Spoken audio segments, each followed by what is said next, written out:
streetwise Hercules to fight the rising odds.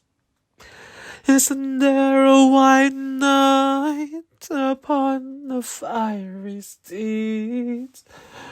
Late at night, I toss and I turn and I dream of what I need.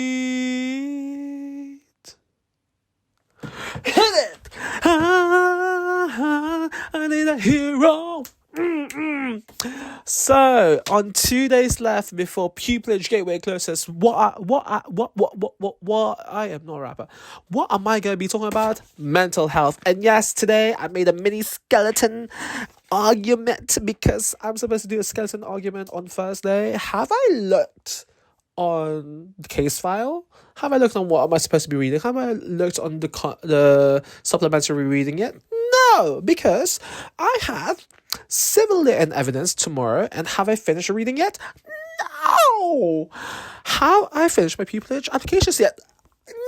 No. So I feel like this is actually quite a healthy way to decompress and also just have everything in my mind on the paper, and I want to share it with you guys because essentially that is what this channel is about. Well, this season is about to share with you guys who might want to embark on the journey to the bar, or who are already embarking on the journey to the bar, or just some random person who just wants to see someone be entertaining. And I am here to serve all three. And yes, I am also here to serve 3 + 5. Anyway, so I'll be talking to you guys about 4, if it pleases the court. Today I have 4 submissions for the application to have good mental health for my client Johnley.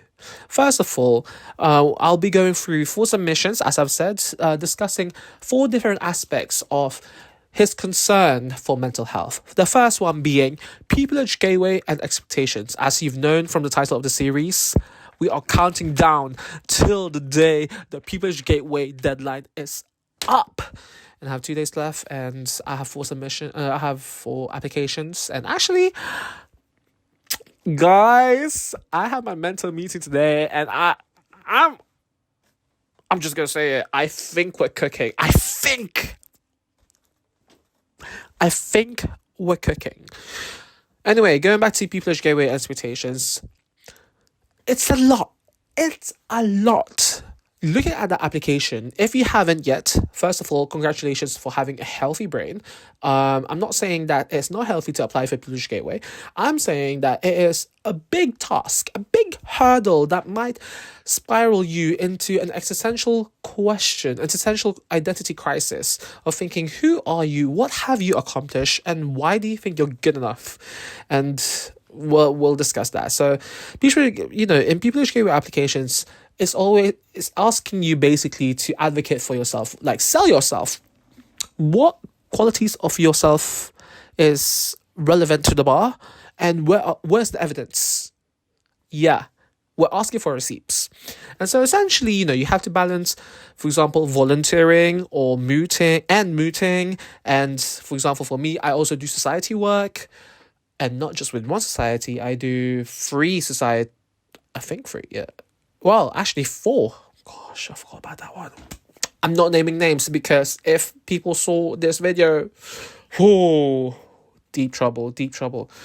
And then on top of that, you have academics. And then on top of that, you have to do that pupillage gateway application. And we're just like, oh. And the thing is, like, that's just one part of 4 things that's currently running in my head right now. And, balancing all of this already is a lot. And I can't imagine it, for example, if you're a carer or if you're already, like, married with 2 kids. Like, respect. Like, when... Oh, I don't know who the singer is, but when she said R-A-S-P-C-T, find out what it means to me. R-E-S-P-E-C-T. Yeah. I love that song.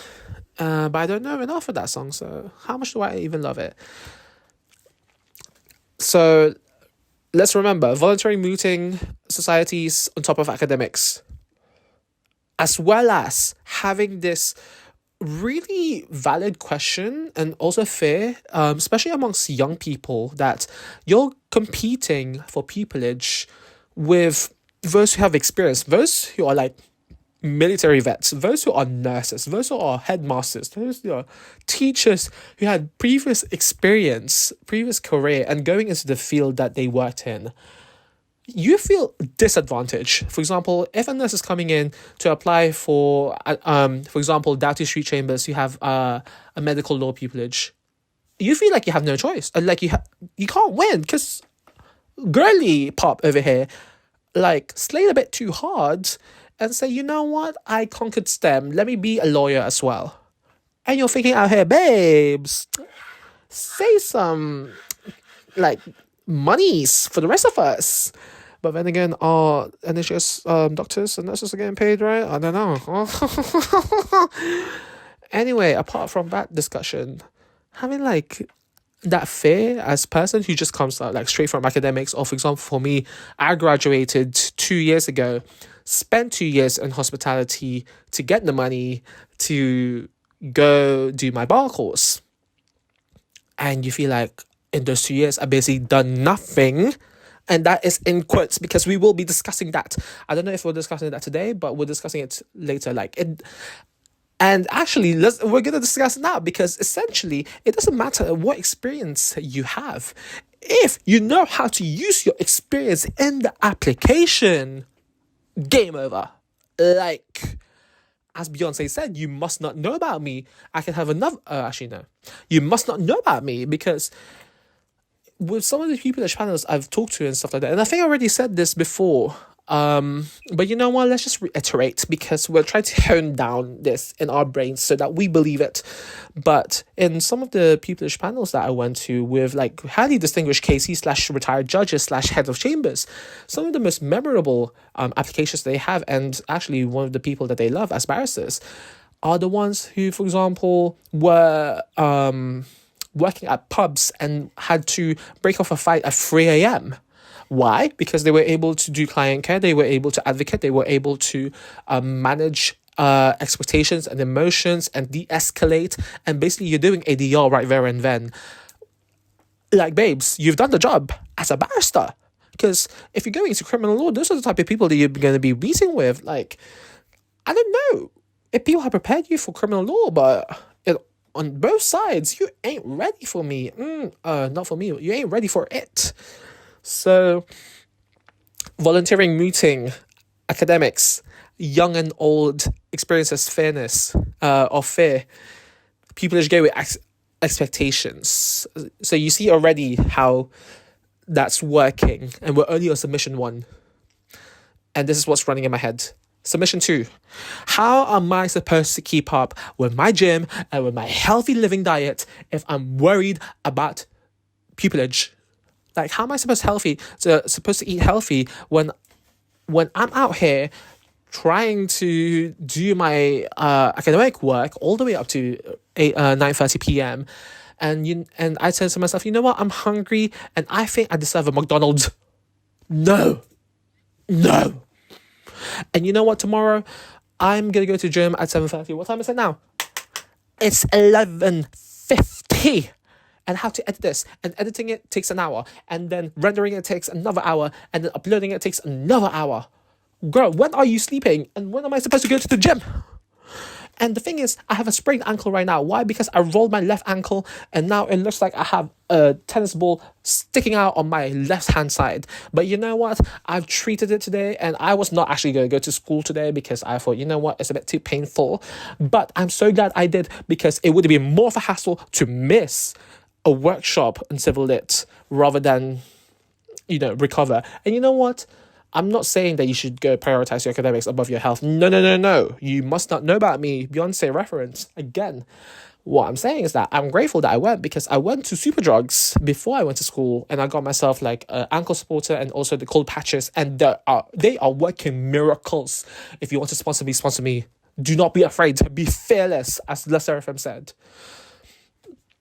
So how am I supposed to do all of these academics and have all of these stress of volunteering, of mooting, of having experiences and stuff like that, something and finding something to stand out and whatnot.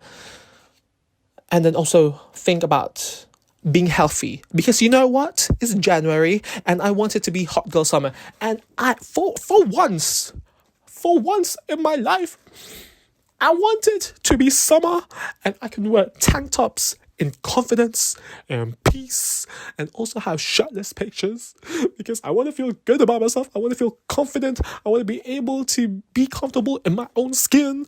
And you know what? Theoretically and actually in practice, you should be more comfortable with what you are now and be happy where you are now, because if you're not happy now, you won't be happy then, and I'm trying to work on that. But I'm still working myself by going to the gym and eating healthy, by having banana smoothies every morning and having healthy breakfast. Oh my gosh, I forgot to get milk. And I get oat milk now because I don't do dairy, because dairy is actually like messing up my stomach, but only like milk, because I am here for cheese. I'm here for bread and yada yada yada. But pure milk, no ma'am, absolutely not. Anyway, how am I supposed to keep up the healthy living diet and go to the gym when I'm already stressed with pupillage and academics and young and old experiences and stuff like that? Submission free. Spiritual life. And it does not matter what you believe in. It doesn't matter if you're Christian, Muslim, Hindu, Jewish, if you're agnostic, if you're atheist. You cannot deny there is a spiritual realm among us. And for me as a Christian, some of these attacks are coming from the spiritual realm, because there are things that cannot be explained in the physical. When I tell you, the devil is fighting hard, because how am I not being able to read the Bible at least 5 minutes a day? If I can go on TikTok for 2 hours with guilt, but if I'm able to go to TikTok for 2 hours, how am I not supposed to spend time with my Bible for 5 minutes? The devil is upon us and he is attacking. And you know what? You do not win any battles without Jesus. And if that's me preaching, then so be it. It's my channel. If you want to get off, get off. And that's me done with that. But all I'm saying is that the spiritual realm is real, y'all, and you need to better watch your back. And submission number 4. How am I supposed to enjoy my 20s?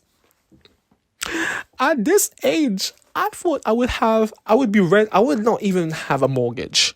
I thought I would be renting on my own, not with my parents, on my own. And that is a big deal as an immigrant, because if you're renting on your own, that means you have money to rent out for your parents, or you have a mortgage for your parents or something like that. But I had hope when I was in undergrad, when I was in year 10, at 25, on my big age right now, that I'll be able to rent out, to have dinner parties. Dinner parties! To host with my friends, and we would have games nights, and we would have like movie nights, and we just have like sit and talk and just go to each other's houses and have fun and have dinner, and maybe even have a come dine with me situation. I just want to have a silly goofy time with my friends, with my family after 5 p.m. I'm turning 26 next year. I thought I would get married and have kids by 27. Hey! Out. You know what this is as well? I thought I would move out of my room. You're literally seeing half of my room. Half. Babes, the rest of it, like, where my finger is right now, that's halfway my room. I want a bigger room. I want a room where I can dance, where I can learn K-pop choreographies, where I can do yoga, where I can have a big study table, so I can just have a study table that has nothing on it. You know how beautiful empty tables are for working. This is why I live in the library. Sorry, I think I am actually like trauma dumping right now. So if you're being triggered, I'm sorry.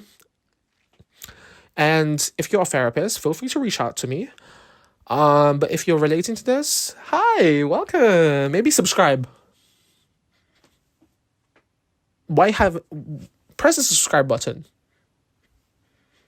Exactly. What are my friends outside the bar? I was on the call with my friend today, and she's my best friend. And the thing is, like, I'm trying to. She was asking for advice for like getting a job and stuff like that, and I started to get annoyed because it was taking time from me preparing my pupillage applications. Girl, first of all, I'm sorry, babes. I'm sorry. I'm just under pressure. And also, a component of enjoying my 20s is that I want to ensure that I am consistent with YouTube, because I want to be able to share my life with those who are wanting to pursue a career in the bar. First of all, who's in the bar that looks like me? Where are my Filipinos at the bar? And this is not a criticism and stuff like that, but I'm just like, girl, where are my people at? And I know, let's actually not go there. But like, in the future, for the generations, for example, like the person who's a year 7 right now, I want that kid to be able to look at my channel and say like, oh, he kind of looks like me. Maybe I can become a barrister, or maybe I can become a judge. If you are part of the pupillage committees for the 4 chambers that I'm applying to and you see this, yes, I am looking to go to the Judicial College. And yes, I am looking to become a Supreme Court judge. And that also means that I have to leave the bar. But you know what? I want to have a nice, prosperous time at the bar. And as people say, I want to be there for a good time, not a long time. I don't want to be at the bar for 40 years. But I want to be there for at least minimum 10. Okay? We're going to work our way. As Sharpay said, we're going to bop to the top. So in conclusion, I'm just going to read it verbatim. Sometimes you just have to laugh and do what you can. Pick up the pieces when you can. You are enough. You got here. And keep going. Like, comment, subscribe. Bye.